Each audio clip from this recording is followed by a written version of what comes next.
ಈಗಾಗಲೇ ಅದು PWD ಅವರ ಎಸ್ಟಿಮೇಟ್ ಪ್ರಕಾರ ಏನು ನಿರ್ಧಾರ ಆಗಿತ್ತು ಅದರ ಮೊತ್ತಕ್ಕೆ ನಾವು ಖರೀದಿಯನ್ನು ಮಾಡಿದ್ವಿ. ನಮ್ಮ ಹತ್ರ ಇನ್ನೂ 80 ಲಕ್ಷ ಹಣ ಇದೆ. ಅದರಲ್ಲಿ ಈಗ ಸದ್ಯದಲ್ಲಿ ಇಮಿಡಿಯೇಟ್ ಆಗುವಂಥ ಸಿವಿಲ್ ಕಾಮಗಾರಿಗಳನ್ನು ನಾವು ಅದನ್ನು ನಿರ್ವಹಣೆ ಮಾಡಿ ಸೊ ಉಳಿದಂಥದ್ದು ಏನಾದರೂ ಶಾರ್ಟೇಜ್ ಆದರೆ ನಾವು ಸರ್ಕಾರಕ್ಕೆ ಮನವಿಯನ್ನು ಮಾಡ್ತೀವಿ. ಸರ್, ಪರ್ಚೇಸ್ ಮಾಡಲಿಕ್ಕೆ ತಡ ಯಾಕಾಯ್ತು?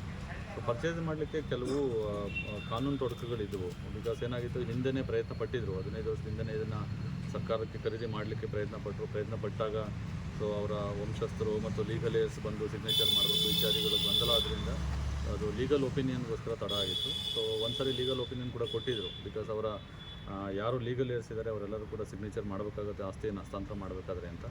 ಸೊ ಆ ಗೊಂದಲದಿಂದಾಗಿ ಬಿಕಾಸ್ ಅವರ ವಂಶಸ್ಥರೆಲ್ಲೂ ಕೂಡ ಬೇರೆ ಬೇರೆ ಕಡೆ ಇರೋದ್ರಿಂದ, ಇಲ್ಲಿ ಲೋಕಲ್ ಇಲ್ಲದೆ ಇರೋದ್ರಿಂದ ಬೇರೆ ಬೇರೆ ಕಡೆ ಇರೋದ್ರಿಂದ ಅವರೆಲ್ಲರೂ ಕೂಡ ಒಟ್ಟಿಗೆ ಸೇರಿಸಿ ಅದನ್ನು ನೋಂದಣಿ ಮಾಡ್ಕೊಳ್ಳೋ ಪ್ರಕ್ರಿಯೆಗೆ ತಡ ಆಗಿತ್ತು. ಸೊ ಆ ನಂತರ ನಾವು ಅದನ್ನು ಈಗ ಮತ್ತೊಂದು ಸಾರಿ ನಾವು ಸರ್ಕಾರಕ್ಕೆ ಲೀಗಲ್ ಕಾನೂನು ಅಭಿಪ್ರಾಯವನ್ನು ಪಡ್ಕೊಂಡು ಸೊ ಆ ಕಾನೂನು ಅಭಿಪ್ರಾಯದ ಅನ್ವಯ ನಾವು ಅದನ್ನು ನೋಂದಣಿಯನ್ನು ಮಾಡ್ಕೊಂಡಿದ್ದೀವಿ.